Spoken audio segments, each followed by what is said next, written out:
Welcome back, Algebra Express. We are in Rockswold 4.1.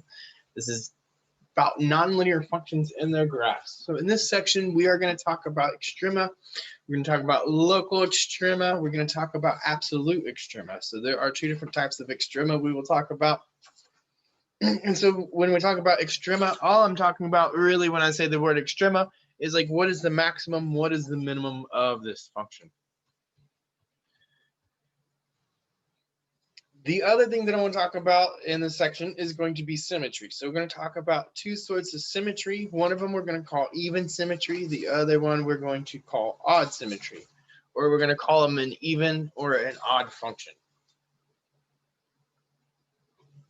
So this starts out with a student activity. So I'm hoping you can look along here. You can tell me estimate the min and maximum temperatures. So they're giving us temperatures across the day. So this is temperature by the time of the day. So you have the time of the day on the x-axis. We have the temperature in Fahrenheit on the y. Estimate the min and max temperature. So what is my minimum temperature here?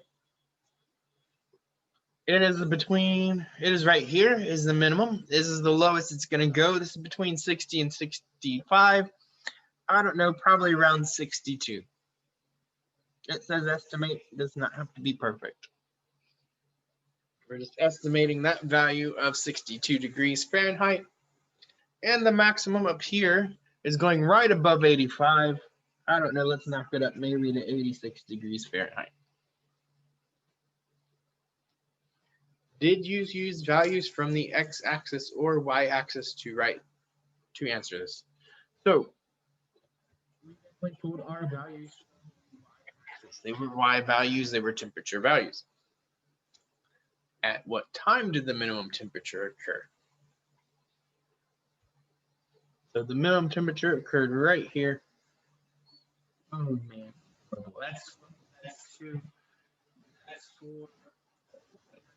Right between the 2 and the 4.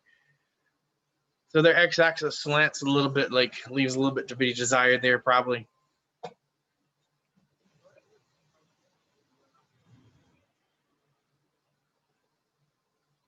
By max, it looks like it occurred around 2 p.m.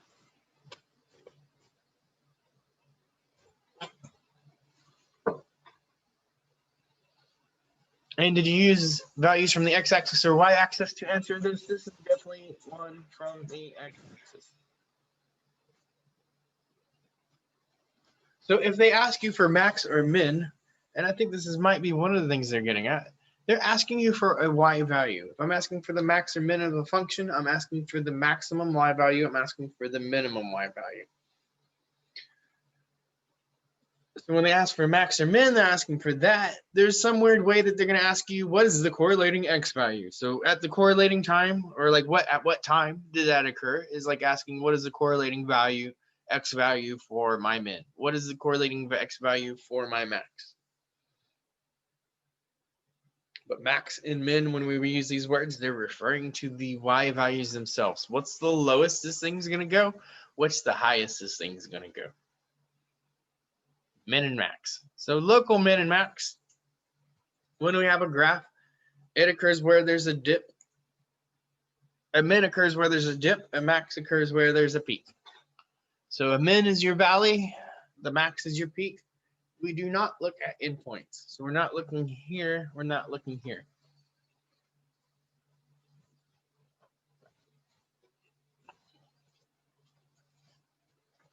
So local extrema, we're talking about every valley and every peak in there.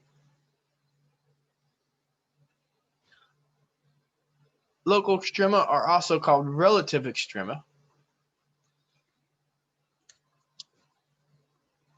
So if we're looking here, we want to know valleys and we want to know peaks. So I'm looking here, it looks like there's a peak here. It looks like there's a valley there. So if I want to know my min, that is like my valley. So my valley, what is my min value? And again, when I'm talking about min value, I'm talking about how low this goes. I'm talking about the valley. The valley is going to the y value of a -3. So this is your y coordinate of a -3. So what is my min? It is -3. Similarly, I think maybe if we answer these back to back, it might help. What is my max? My max is the y value of 2.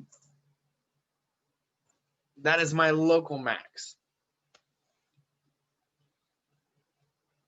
So the y coordinate of -3 is occurring at the value of x equals 4, whereas my 2 is happening at the value of x equals 0.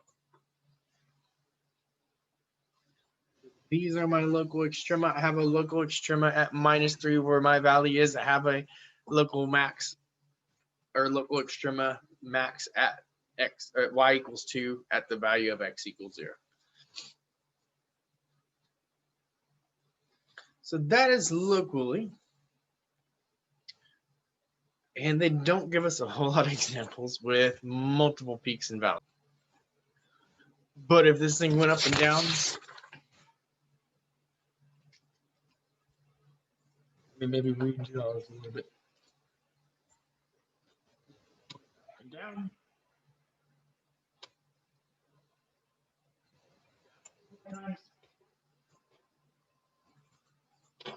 Each of those peaks would be a local max. Each of these valleys would be a local min. We would look at each peak, we would look at each valley. When we talk about local extrema, we look at all those peaks, we look at all the valleys. When we talk about absolute, there is only one absolute. It is like the Highlander. There can only be only one. Okay.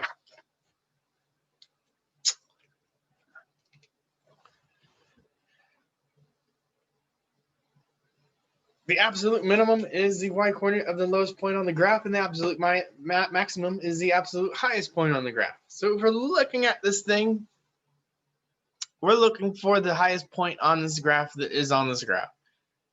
We notice that this thing has a max at 2, but if we look further out here, it is actually going up to the value of 3. So my absolute max on this graph is going to be 3. That is as high as this thing goes. And so when they said local max, local min, they said they do not include the endpoints. So on these, we include endpoints. We include every point on the graph. We're trying to see as high as it's going to go. We're going to see as low as it's going to go. And there will only be one, right? Absolute min is going to be at the -3. That is as low as this graph is going. It's going down to -3. It does not go down any further. Okay. So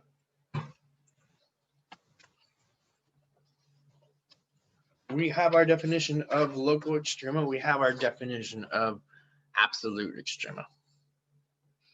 So now we want a few examples to nail at home. So find all local and absolute extrema if they exist. Ooh, so that's another keyword. If they exist. So they may not always exist. So let's look at this. Let's see if we can look at local min values. So I'm looking everywhere there is a valley. I look at my valley there. My local min value there is a -3. And it is happening where my x is a -1 value.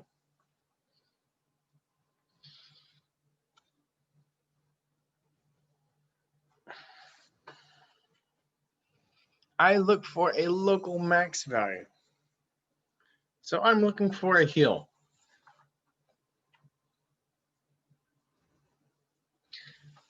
You might look here. This is an endpoint, so we cannot include the endpoint. We're looking over here. This thing is going to go up and up and up. This thing is never going to give me a hill. So the local max value, there's none.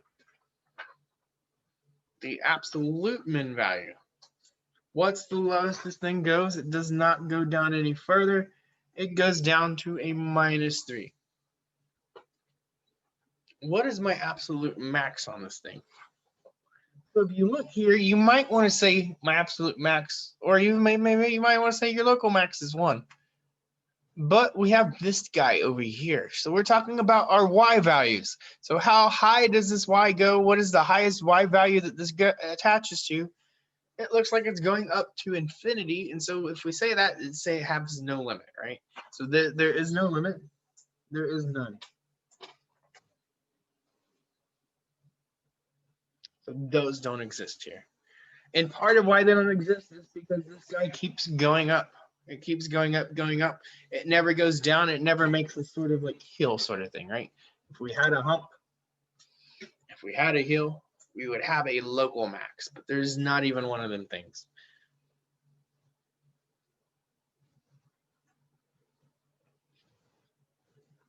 All right, so now we're looking at this thing, how it differs. So this thing has an arrow again. It's got a hill, it's got a valley. So I want to look at my hills, I want to look at my valleys, and I'm talking about my local extremas. My local min, the lowest this goes locally, looks like a valley at a minus 1 in the y.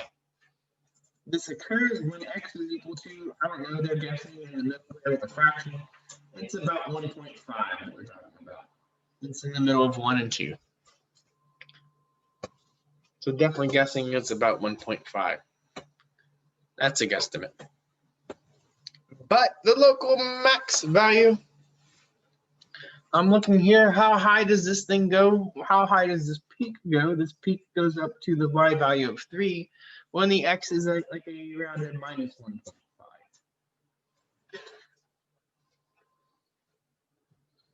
And so my absolute min value, so that is my local. Those are my valleys, those are my peaks. I do not include endpoints in here.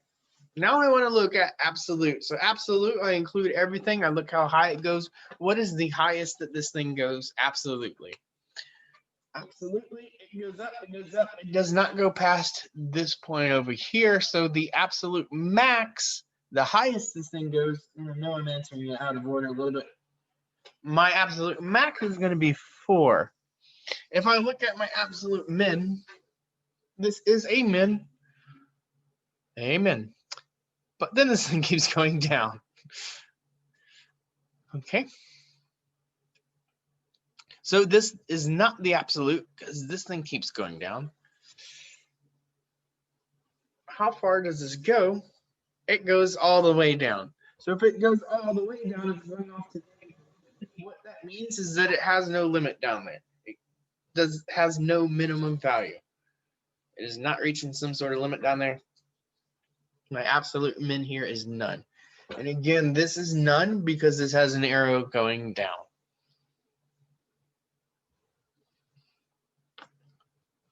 So locally, it does have a min of this minus 1.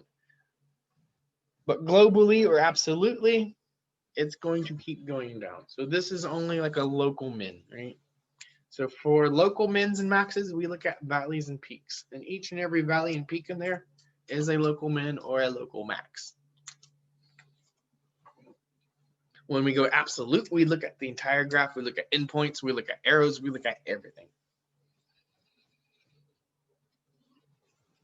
Okay. Now we want to talk about symmetry. And a little word of caution. We are going to talk about symmetry in this section. So I will say things like I have an even function or I have an odd function. So when I say I have an even function or an odd function, and this is a vocabulary sort of thing, so getting this thing down, if I say even function or odd function, these are both referring to symmetry.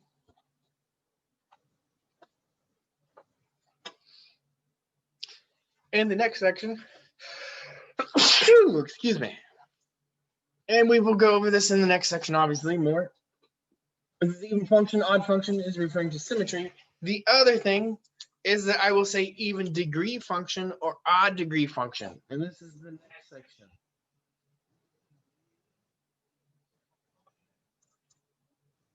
Odd degree function.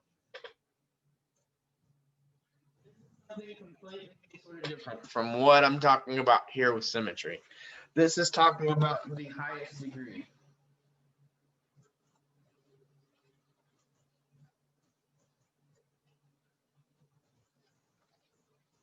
It's talking about the highest degree in the function. So an even degree function means the highest degree in the function is an even degree. The highest degree in odd degree function, the highest degree is an odd degree. So when I say degree function, when I put the emphasis in putting the word degree in there, I am talking about the highest degree. I'm talking about writing this thing in descending order and telling me what the highest degree is. And if it's even, it's going to behave differently from if it's odd. So that is telling us something about end behaviors and something in the next section that I don't want to quite get into quite yet. But in this section, we're talking about even function, odd function. I don't put in the word degree. So if I use the word degree or don't use the word degree, I'm talking about two very, very, very different things. So in this one, I'm never going to say the word degree. Next section, I will. So these are talking about even odd functions. So we want to talk about symmetry about the y-axis. So they give us a few examples.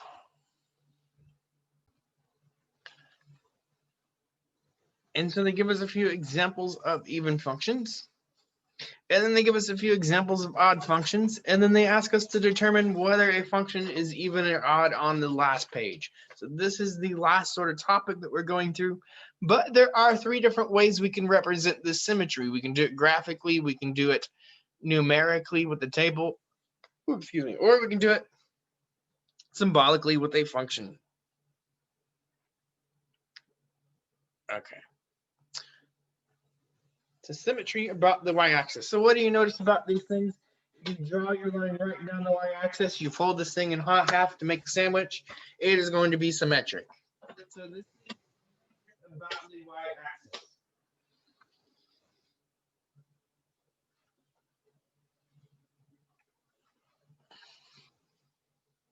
If it's symmetric about the y-axis happens everywhere where what? X is equal to 0.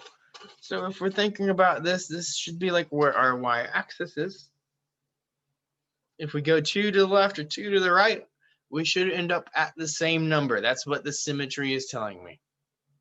If I go 2 to get here, I'm going 2 more to get there.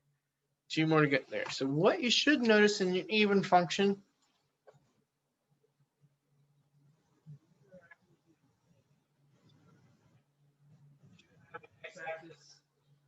or somewhere where my x is equal to 0, I don't even care what number it goes through on the x-axis.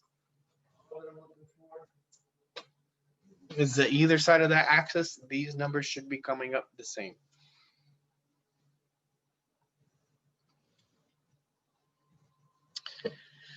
Okay. So one way, and we talked about graph transformations. So one way I can do this is if I take my original graph and I flip this about the y-axis, I should end up with the same thing. So if I take my original graph, which is f of x, and I flip it about the y-axis, the way I do that is by tacking a negative onto the x on the inside.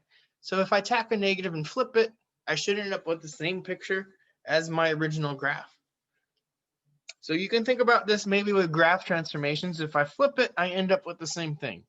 If I flip this about my y-axis, it's going to give me the same picture that I started with. And this is true for all x in the domain.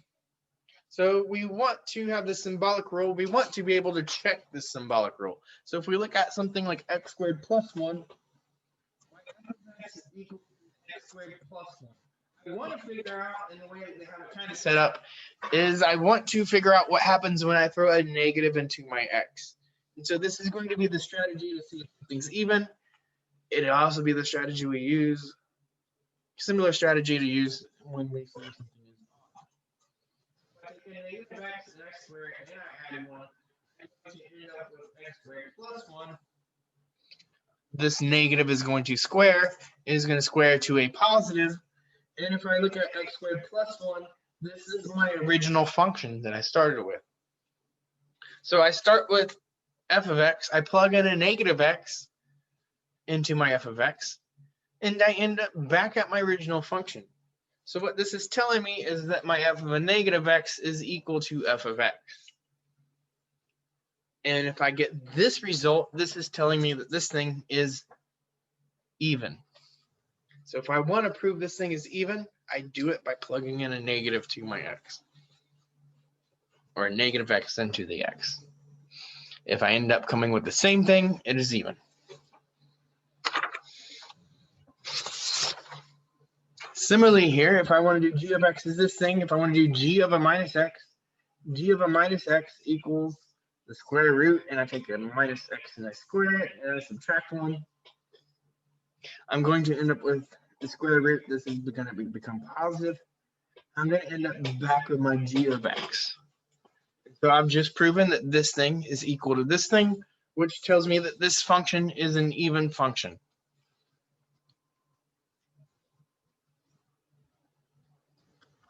I can do the same thing with part C. So h of x is equal to this thing. H of a minus x is what happens if I throw in a negative x into everywhere there's an x. Here, negative x to the 4th, 3, and I do a negative x and I square it, plus 5, and I throw in nothing there, it's just plus 5. So minus x to the 4th gives me x to the positive 4, minus x squared, this is going to be plus 5, this is giving me back my original h of x. And so you might notice something about the powers on these things, but you have to be really careful if you want to look at it this way. Because this is an x squared plus a 1. And I've kind of said it before, but this is like we have an x to the 0 power. So 0 is an even number. So if you want an even function, one of the ways you can do that is making all your exponents even in that function. But you have to be really careful about those constants and looking at how they look. Same thing here. That was x to the 0. 0, 2, and 4 are all even numbers. So one way we get even functions is by making all the exponents even. But again, all your exponents have to be even. I do not suggest using that shortcut. A lot of times we will ask you to verify this rule, the f of minus x equals f of x, which means you have to plug it in and show,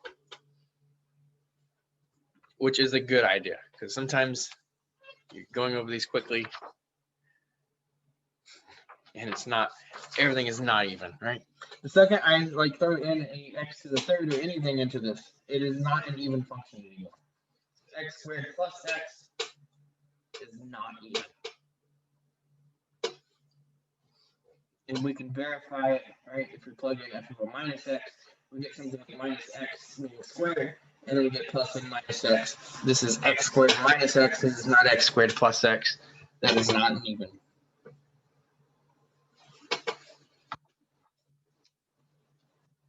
So we do not get back to this thing.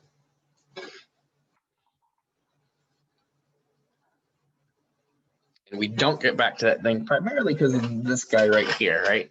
It's that single x that really messes it up. It throws in another sign that we don't want. So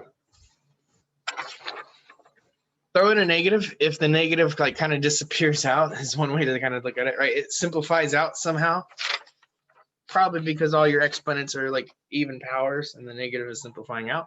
Then this is an even function.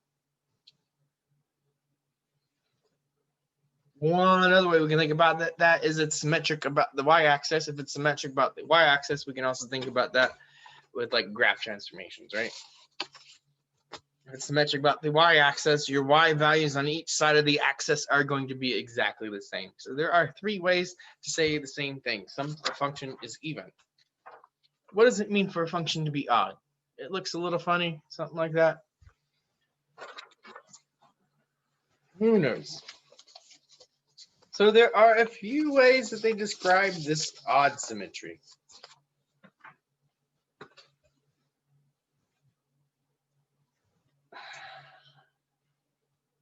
If we flip this part, if we flipped it about the y-axis, we would end up with something. Well, let's flip it about the y-axis. If we did one flip,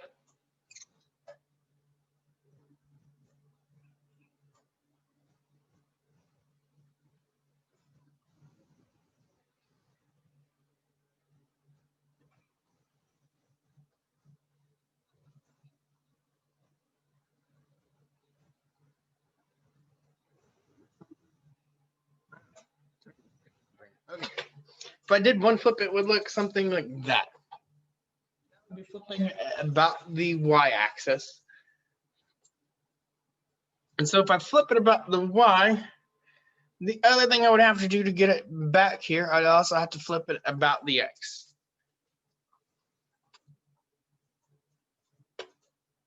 One way you can think about this is flip about the y, and it's also flip about the x.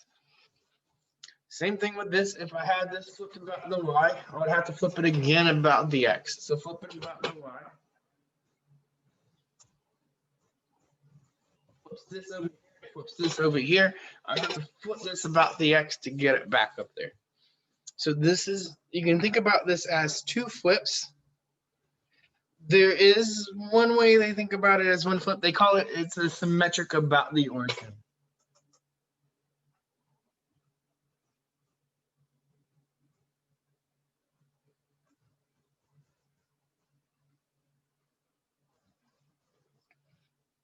So another way you can think about this is I take this with the origin and I flip this thing or rotate this thing 180 degrees. I should end up with the same picture.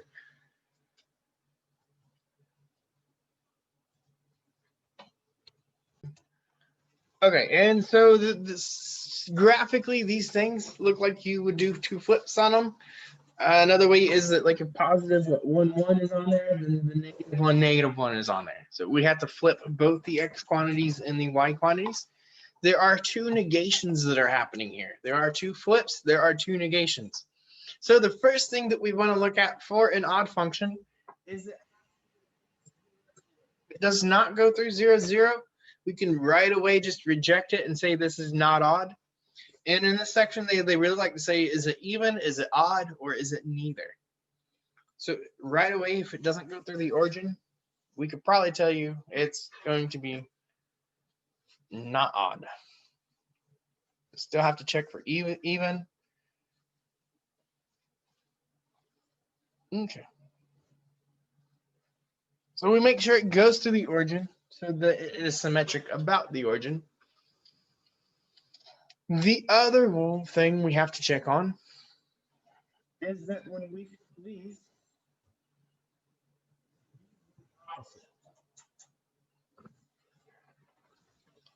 so there's a flip here and there is a flip here. There are two flips. So when it is even, they are the same. When it is odd, they're opposite. So a -2 is a +2, 1 is a -1. Okay, we talked about flips. So there are two flips that are happening. If I do minus and a minus, I'm putting two negatives. This is doing two flips. And if I do two flips, I end up back at my function f of x. So this is the way that you would say two flips gives you back the original function. This is not the way they have the property in the book. So this is the odd symmetry property. In the book is they start out with f of minus x. And if we did this, we multiply both sides by a negative, we would get the property that they have in the book, which says if we throw a negative on the x, we end up with the opposite of our original function. Okay, so let's look at this symbolically, see what it looks like symbolically. So if f of x is x to the third, the process to test whether something has even or odd symmetry is to throw a negative into the x. So I'm throwing a negative into my x, and I'm cubing it. X cubed. And so this is a negative.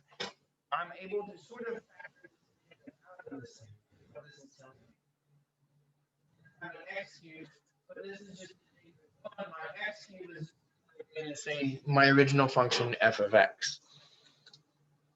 So I have a negative of my original function when I plug in a negative into my x.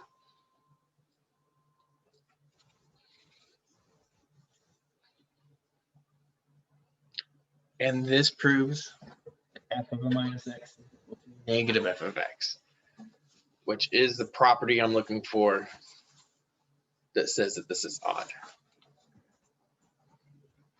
Okay, the next one that they give me looks like x to the 5th minus 2x. G of x. The way I tested this, does not throw a negative x in there. Negative x. I raise that to the fifth. I subtract 2 and I put that negative x in place of the x. Negative x to the fifth. Negative x to the fifth. Minus 2 and a negative x gives me plus 2x. I want to factor out a negative from everything in this function. So I know right away if I look at this, this is obviously not the same as this function, so it's not going to be even. So I'm going to reject that's even kind of right away. But if I factor out a negative 1, that leaves me an x to the fifth, and now this becomes minus 2x. So I try to factor out a negative 1 from everything. A negative 1 and I look at this thing as x to the fifth minus 2x. This is my original g of x function. So what I have here is a negative g of x. So if I plug in a negative to the x, it's like everything has sort of this factor of a negative in there. I can pull that negative out, and I'm going to end up with my original function being negated.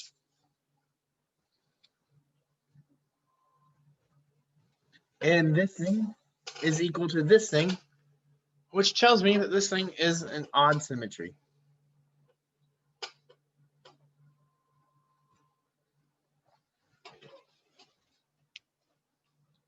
That is the property of something that has odd symmetry. If I throw in a negative to my x, I'm going to end up with a negative on the outside with my original function.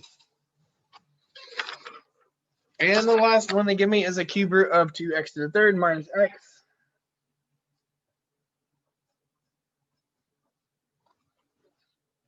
Okay, so if I'm looking at this, I'm throwing in h of x in my negative into my x. I do a cube root, I do 2x to the third, I do minus of a minus x. Okay.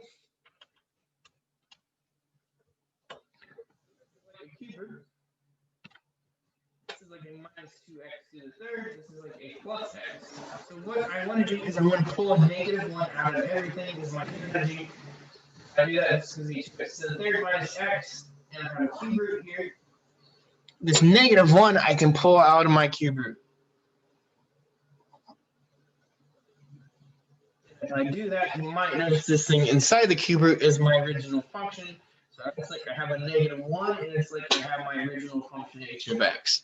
And so I have proven my odd property of h of a minus x is going to give me a minus 1 of h of x.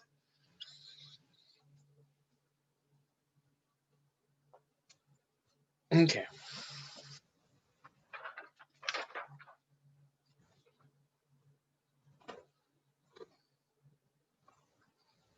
And so if it has symmetry about the origin, it is called an odd function.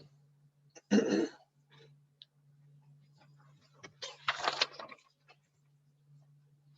so they give us 3 different ways which they can present an odd function, right?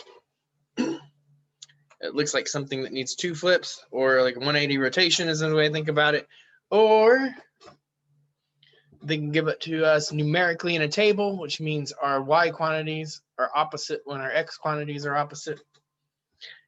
Or they could give it symbolically and ask us to check this property. So the other thing that I didn't say here, but this is x to the third, you might notice this is an odd power. This is an odd power. What about this guy? The first power, so he is also odd. So things end up becoming or having this odd symmetry when all your powers are odd. Be careful. All powers are odd, right? If there's one even, it's going to mess things up. Okay, so the last thing is to check to see whether you understand these definitions. So they give us the student activity. I just told you about all these definitions, what to follow, how to follow them. So it's a lot of information to take in, but now we get a little bit of practice. So I want to look at this thing, classify each of the symbolic functions as even, odd, or neither. Discuss why as a group. So if you gotta look back at the previous 2 pages, do it. But the strategy symbolically to solving these guys, to figuring out whether they are odd, even, or neither, is to plug in the negative for x. This is 2 times. I'm doing a minus x, I'm doing plus a minus x. So I'm hoping maybe you're like the one. You could probably guess what it is before doing this check. But if you kind of have an idea of where it's going, it might help you with what you're supposed to do next. Looks like a minus 2x to the third, and this looks like a minus x. What I want to do is I want to try to pull out a negative from everything. And if I do that, I end up 2x to the third plus x. And if I do this, now I have this minus one out in front. This thing in here is just my g of x function. So I have proven from this guy to this guy that this first one is odd.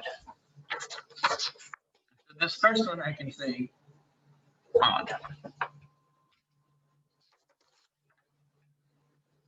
Now I look at this. H of x equals 5x to the third minus 7. So h of x, plug in h of a minus x. So I'm looking at this is like 5, I plug in a minus x to the third. And then the last thing I do is take minus 7. So if I do this, I look at this, it looks like minus 5x to the third, minus 7. Maybe you're thinking this is odd. It's definitely not even, right? It's not giving me a positive 5x to the third out here. So it's definitely not even. We can kind of reject that right away. You're thinking maybe this is odd. So if I try to pull out a minus 1, what does that leave me with? 5x to the third plus 7. You might notice, well, that's not the original function, so that's not odd either. It's not odd. It's not even. This one is neat. And I kind of mentioned it earlier when I talked about, well, if it's odd, then all the powers have to be odd. Yeah, that's what we have. Like I said, you do want to check these things, right? Because these constants and these single powers of x's, I swear, will throw you off. This is a 3. This is a 0. We have an even power. We have an odd power. Guess what symmetry this thing has? It has neither. So in order for it to be odd, they would all have to be odd. In order for it to be even, they would all have to be even. If we have something mixed like this, it's going to have neither of those symmetries. Okay. And we have one more symbolic, and then we have to talk about what these things look like numerically. We'll have to check whether they're even, odd, or neither. So this looks like f of x equals 5x squared minus 3. Do it. Check it anyway. So 5x squared.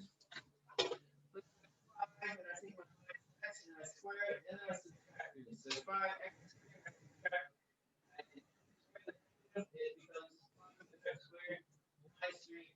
I plug in a negative to my original function, it just fits me back my original function.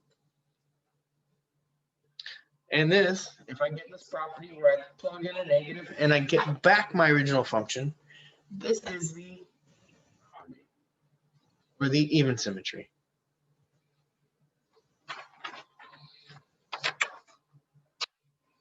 Okay, we get 3 tables here. And we wanted to know whether they are even, odd, or neither.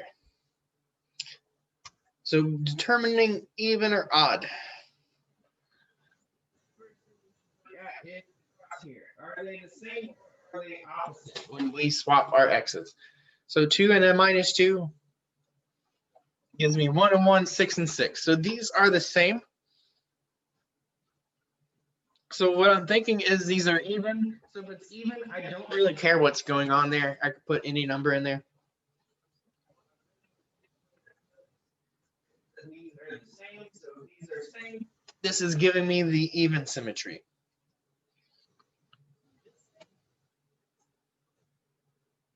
Across here at opposite x values, and I want to notice that my y's are also opposite. They're opposite here. opposite here. One is positive, one is negative, one is positive, one is negative. And if that's the way the cookie crumbles, it's one of the things I really have to check, and then this to the origin. If it goes to the origin, this is the odd pattern that I talked about on the previous page. So now I'm looking along here. Are these the same or are they opposite? It looks like these are opposite. These are opposites. So here they're opposite. I'm thinking, hey, I think this thing might be odd. Here, and I see it doesn't go through the origin. So I haven't really talked about this explicitly, but I said if it's odd, it has to go through the origins for it to be symmetric about the origin.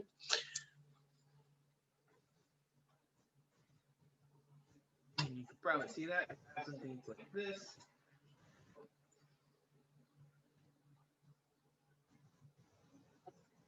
That would be symmetric about the origin.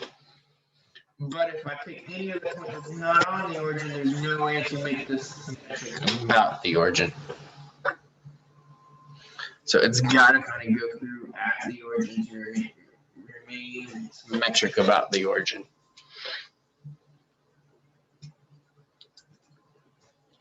Anytime I get something on my axis that's not on the origin, there's no way to make that symmetric about the origin. And so there's no way that this can have odd symmetry. It definitely doesn't have even opposite. This one would be neither. And it's neither primarily because it doesn't go through the origin. Okay, and that is the last example. So we will have a little bit of work to go over in class, and I hope to see you soon. Y'all take care.